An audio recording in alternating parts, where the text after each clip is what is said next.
Hello, good evening, everybody. We're delighted to have you here with us this evening on our information session on our Micro-Credential, which is Clinicians as Educators. And this is our very practical module on effective teaching skills.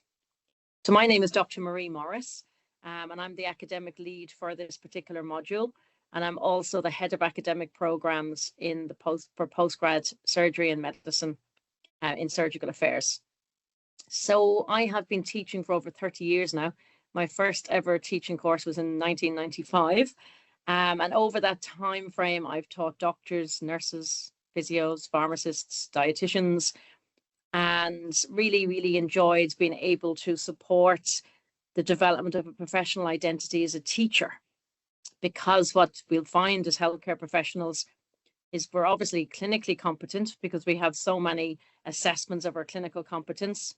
We do a lot of research, and based on our research outputs, we'll have publications and H-index and different quality markers for our ability as a researcher. But often what gets missed is actual teaching skills.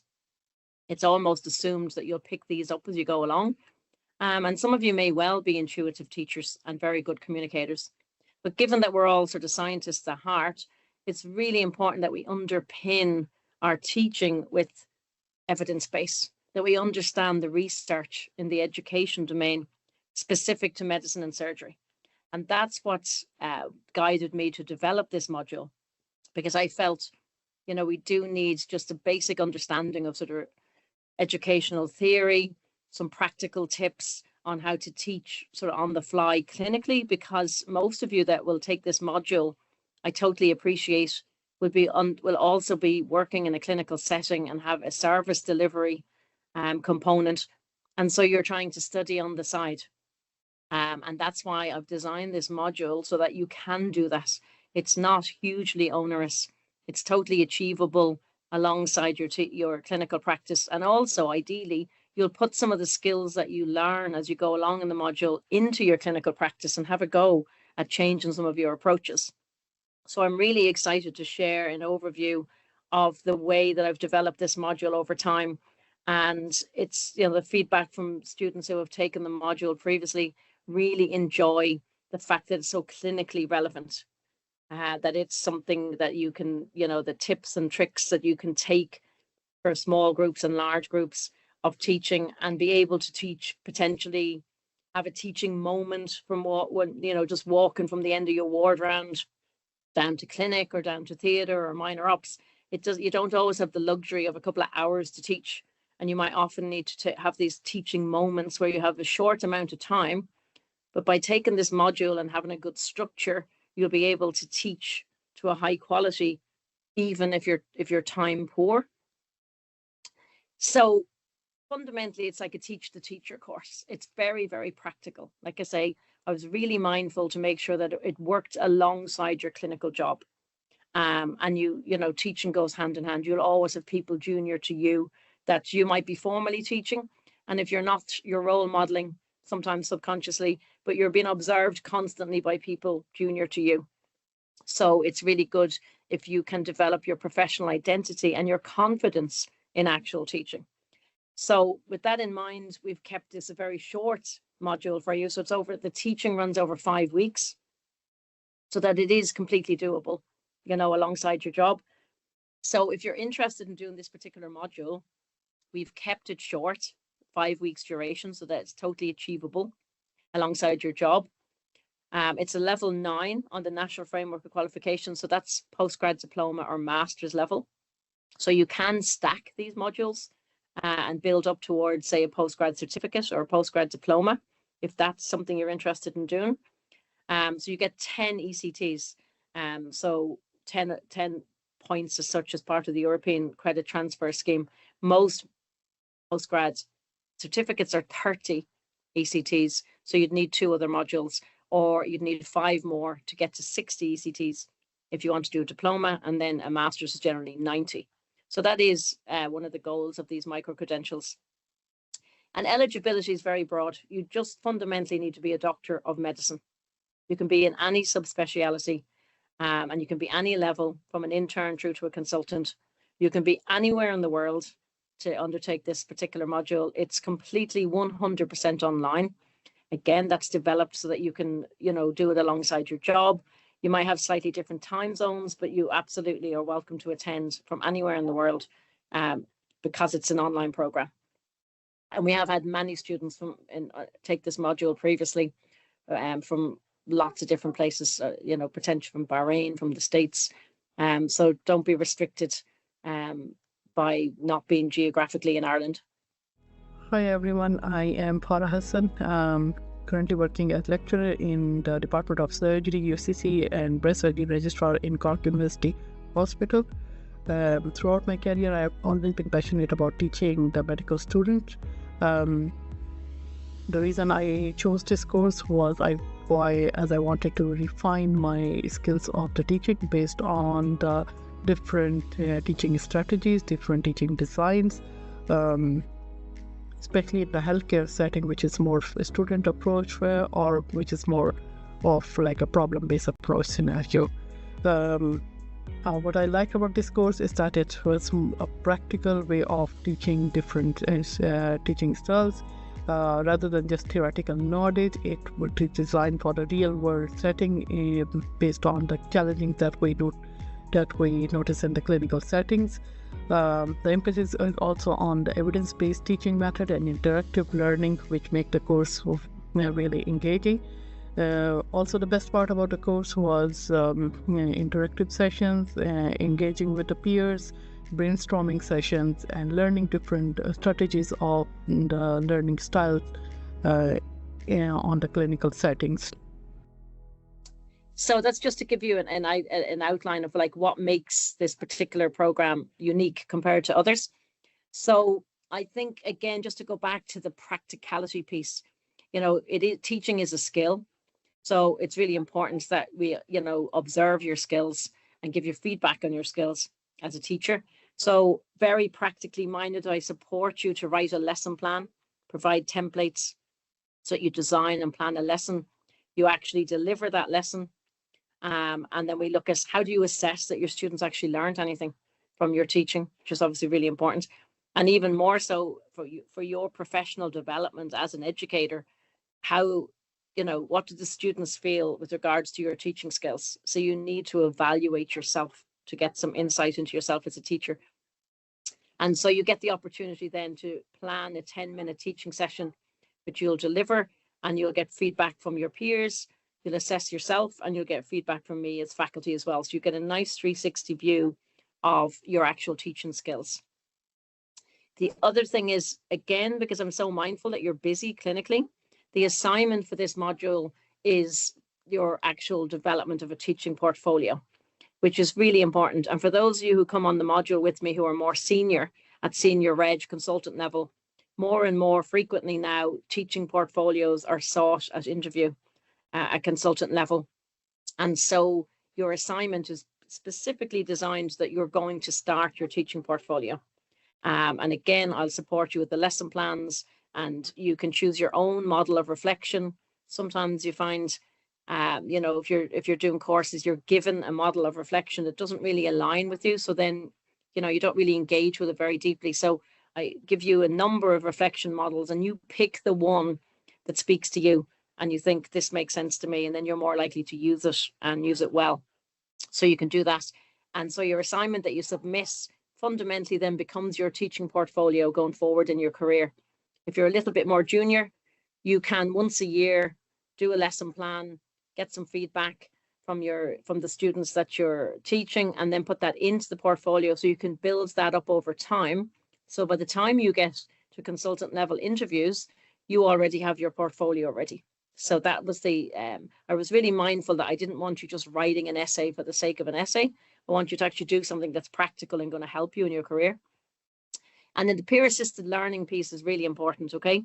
If you look at all the literature on feedback on what motivates students to learn, undergrad and postgrad, the single most important factor is peer comparison. So what we tend to do is compare ourselves to a peer, and then that internally motivates us then to improve our practice. So with that in mind, you get lots of opportunities to do breakout groups. Even though we're online, we have the breakout room discussions. You get to chat to each other, discuss any issues you're having or challenges with teaching, with assessing, with maybe students with challenging behavior that you're struggling with. And you really get to see, sometimes, very insightful ways of managing that from your peers. And also it can be, it's really helpful to have a sort of psychologically safe space where you can discuss these challenges with each other, learn with each other and from each other, and also feel that you're not alone, that other people are struggling with these particular issues. And we've many students who have taken this module before who now still link in clinically with each other because they made that rapport and built that relationship as part of this module. So that's always really important as well. And to maintain that sort of psychological safe environment for you to learn, we don't record these sessions because we want you to be able to have discussions and be really honest and open about your challenges and come up with solutions of how you might manage it. And so we don't record that because we feel that, will impact on your ability to speak freely. And when we do the breakout groups with you, we give you a buddy that works alongside you. And that's the person who will then give you feedback on your micro teaching. So again, you'll have already built rapport with that person. You'll have met them over all the teaching days. You'll have done all your breakout groups with them. So it won't feel so threatening then to have feedback from them because you've built that rapport already. So I'm really conscious of that you get the opportunity to get your feedback in a safe environment. So they're the three main things that I think make it really quite unique, and the fact that it's very clinically relevant. It's always bringing it back to the bedside or to theatre or to outpatients, so that it's always about teaching alongside your job. So you'll have a peek here at how the course runs. So like I said, if you're international, that the time zone might be slightly different, but you're more than welcome to join us. It's absolutely no problem. So we look on day one, we look at the science of teaching. So we just have a look around professional identity as a teacher. What makes a good teacher? What are the things that make you effective or ineffective as a teacher? And a little bit of the education theory, like I said, that we look at sort of cognitive load theory. So, are we overdosing the cognitive load of a student so they can't remember because we're teaching for too long?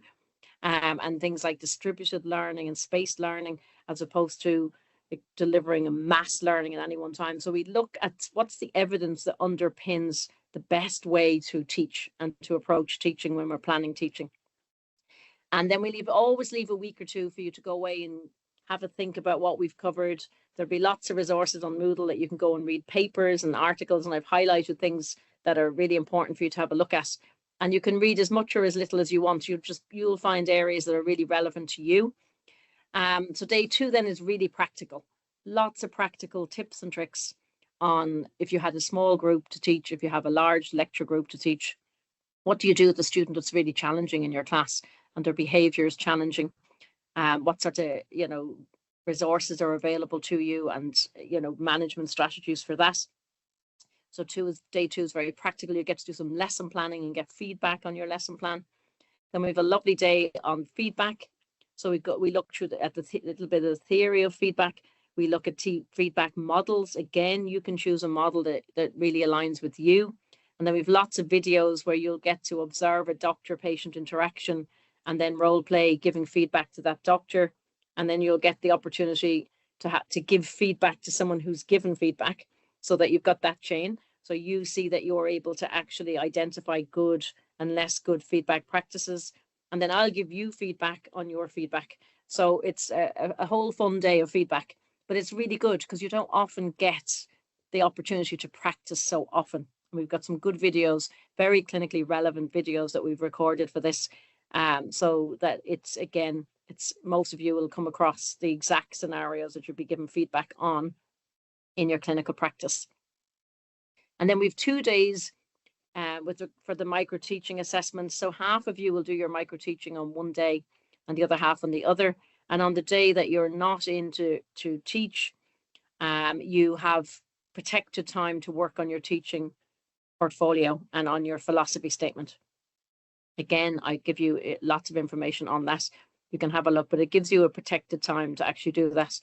The other thing I would say to you as well is, for any written assignment or anything that's summative, that has a mark attached to it. We give you the option of uploading a draft assignment a week or so before the assignment deadline, so that you can get feedback on your draft. So you can get feedback on some reflection that you've done. You can get feedback on your lesson planning. You can get feedback on your teaching philosophy statement. So I would say to you, avail of that. Get as much feedback as you can on anything that you're doing. And then your final essay, which is your teaching portfolio, is not due till March. So you've got plenty of time. And again, I've got a guide for that's for you, which breaks it down into 5 subsections, and there's specific questions that I've put in under each section. So if you answer those questions, you'll have completed your assignment. So again, it's about being practical and relevant to your clinical setting. It's not a massive undertaking as a project, which I think is really important. And I love this. I think this is really important, because we sometimes underestimate just how much a teacher actually does, or an educator. There's so much more to it than rocking up and delivering the session. I mean, that's actually quite a small part. So I think, this gives you a really good idea on, if you really do want to develop your professional identity as a teacher, and you want to go on and do any further teaching. Now, you will have a teaching certificate at the end of this module, because you have covered the theory, the art and the science of teaching, and you've done a practical assessment, and you've written a portfolio. So you will have that as a certifiable teacher and educator. But it just shows you just how much more is involved in it. And if some of you are clinical tutors, you'll be getting more involved at the curriculum level and curriculum planning, and maybe designing assessments and assessing. And equally, if you look at the content of this particular module and there's something that you are struggling with clinically that's education related, you can email me or discuss it with me on the module, and I can share resources with you. So just because something's not in this particular module, don't be shy. Just get in touch, and I can, help you review anything that you've written, and direct you to resources that will help you with that. Okay, so it doesn't stop. I'm still in touch with most of the students that have taken this module previously, because each time something comes up clinically that we might have mentioned briefly on this module, but we didn't go into in detail, I'm able to support them going forward. So you can absolutely stay in touch after the module is completed. That would be absolutely fine. Since after completing this course, I have noticed confidence and in developing the structured way of the teaching strategies for my students, as well as in enhancing my approach of teaching based on the feedback, and learn about giving and the constructive feedback to the students. I have incorporated more integrated interactive strategies in my teaching style, based on the students' learning outcomes, and that incorporate the real clinical scenarios.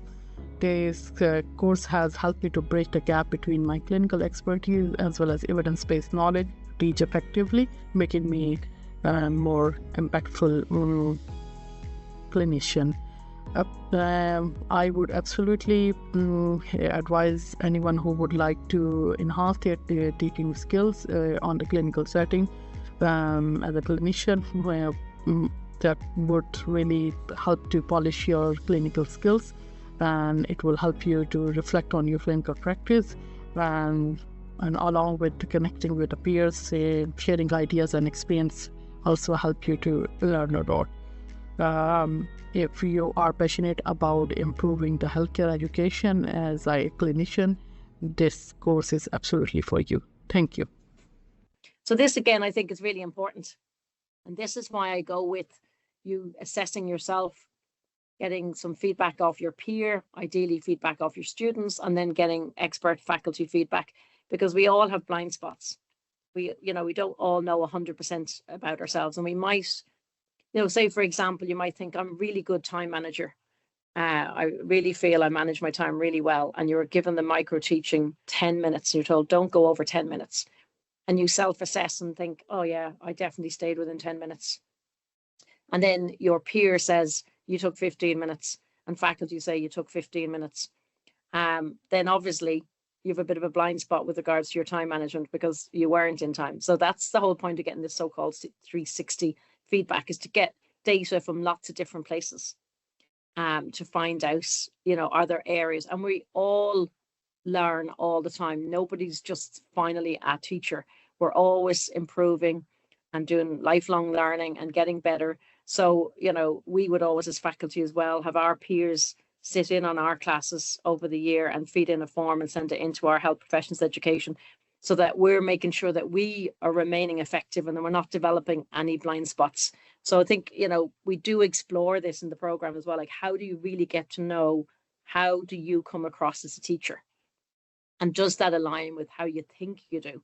Because there can be a little bit of a discrepancy there. So, and then the other thing is, like anything, teaching is a skill. Okay, same as your procedural skills, same as any other skill. So the more you do it, ideally, the better you get. Now, that said, it's not just practice makes perfect. It's really important that it's perfect practice that makes perfect, that you make sure you're doing it well. And this is where your lesson planning comes in. You have a plan of action, you have resources available. You might include technology to enhance your learning, or some links for students to do a few activities as part of your class. And so it's really, really important then that you get your student feedback. And if something isn't quite working, you change it. And then you do the session again. And every time you do it, you're building. So you build plasticity. You can build new neural pathways to develop yourself as a teacher and an educator, the same way as you did when you started undergrad procedural skills, and any of you doing surgical training all through your CST and HST training. So teaching is no different. The more you do it, the better you get, but make sure somebody is giving you objective feedback, be it your students or a peer or somebody else, so that you're doing it well, because we can all pick up bad habits as well. So, and the micro teaching is there to support you as well, to give you that feedback. So really important that you keep teaching. So this is Daniel. So Daniel did this course with us before. He was super. And I think what's really important that comes out here is, you know, is as well as enhancing his teaching skills, which of course we will over the course of the program. But I thought it was really good that it boosted his confidence, because a lot of the time it comes down to confidence as a teacher. So it was great that Daniel found that he actually made him more confident, and he got practical tips and tools, which is, like I said to you at the start, the whole emphasis on writing this module was that it was practical, that it had usability immediately in your clinical setting. And you know, he really enjoyed the workshops to improve his small group teaching, which a lot of you will do. A lot of the time you'll have maybe undergrads or people junior to you, and you'll have a lot of undergrads teaching, and so small groups. And how do you keep those groups engaged, and how do you include diversity and inclusivity within your class? If you have a student that's actually very expert and is getting a little bit bored, and if another student is slightly struggling, like, how do you manage that dynamic, making sure that you keep all students engaged and all students learn? So that sort of universal design and learning principle comes in there as well, which is really good. So yeah, so it's great that Daniel enjoyed that.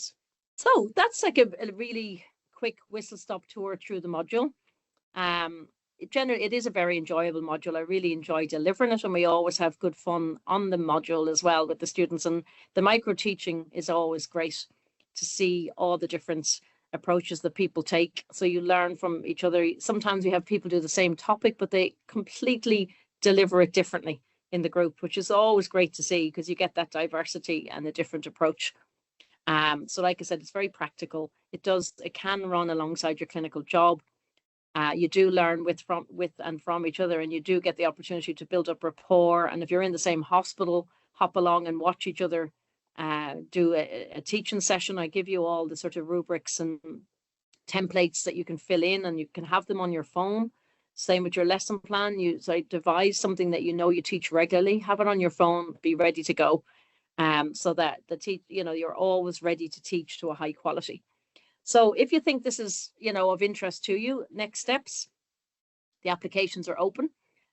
So please do. I would say apply early. We do fill up really quite quickly. So it is a popular module, which is great. I'm delighted to see people are now really learning the skills of actual teaching. So that's brilliant. speak to your line manager. You may be able to get funding for the module. You know, every department has some source of funding, so have a look at that and see. If you're currently a non-consultant hospital doctor and you're working in the HSE, you might be able to use the CPD scheme to cover some of this module. So, you know, do look into this so that you can get some support financially. And then again, you might be able to get some money from the training support scheme. So have a look and see, can you get some financial support for the program? And we'll get in touch with us if you have any queries and you want to know, you know, any other potential resources, and we'll help you as best we can. So that's it then, really. So just on behalf of myself, as like I said, the head of academic programs and the module lead for this particular module, I'd be delighted to see as many of you as possible next January. And we can sort of build up, you know, a community of clinical educators. So as well as doing the module, you'll meet each other, you can stay in touch.